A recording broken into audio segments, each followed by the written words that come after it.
In a faraway land nestled between rolling hills and a sparkling lake, there was a village straight out of a fairy tale. It had a gingerbread house, a wishing well, and a handsome prince. But the prince had a peculiar problem. Every night, he fell into a deep sleep and never woke up.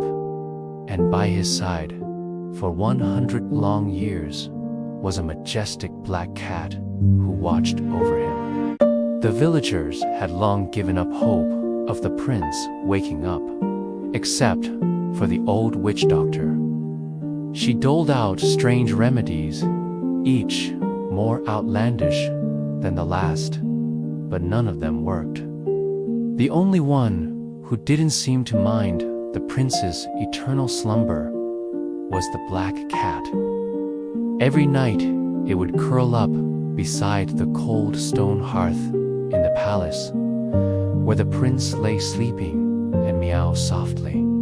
Some nights its meows were mournful, some nights hopeful, but every night they echoed with a haunting lullaby. One night, as the old witch doctor was concocting a new sleeping potion for the eternally drowsy prince, she heard a meow that sounded different.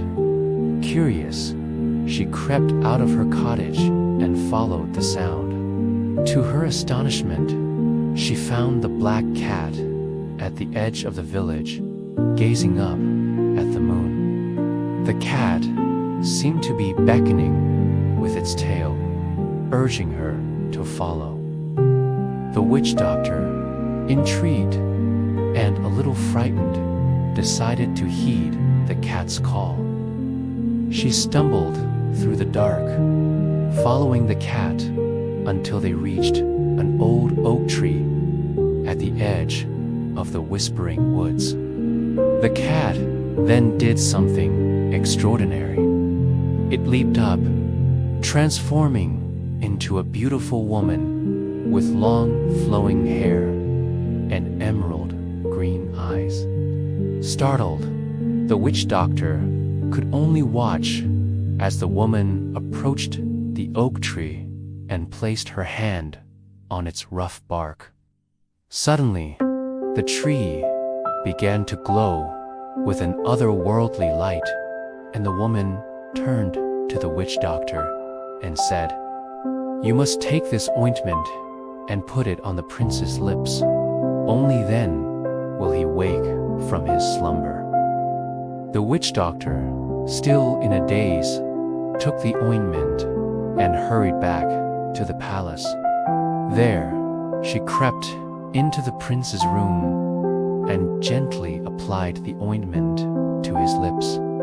As she did, the prince stirred. His eyes fluttered open, and he sat up in bed, rubbing the sleep from his eyes. For a moment, he looked around in confusion before his gaze fell on the witch doctor. Smile spread across his face, and he exclaimed, "You're just in time for breakfast." And with that, he got out of bed and walked out of the room, leaving the witch doctor and the 100-year-old black cat who had waited patiently by the hearth, watching over him all those years, utterly dumbfounded. As the sun rose that next morning, the black cat disappeared, leaving behind nothing but a faint meow and the echo of a lullaby. The villagers, upon hearing the prince had woken up, came running to the palace, their faces filled with joy and disbelief. The prince, after a century of slumber, was finally awake and ready to start his day. And so life in the village went back to normal, filled with the scent of baking bread, the sound of children's laughter, and the comforting sight of a black cat. slinking through the market square forever, a reminder of the prince's miraculous recovery.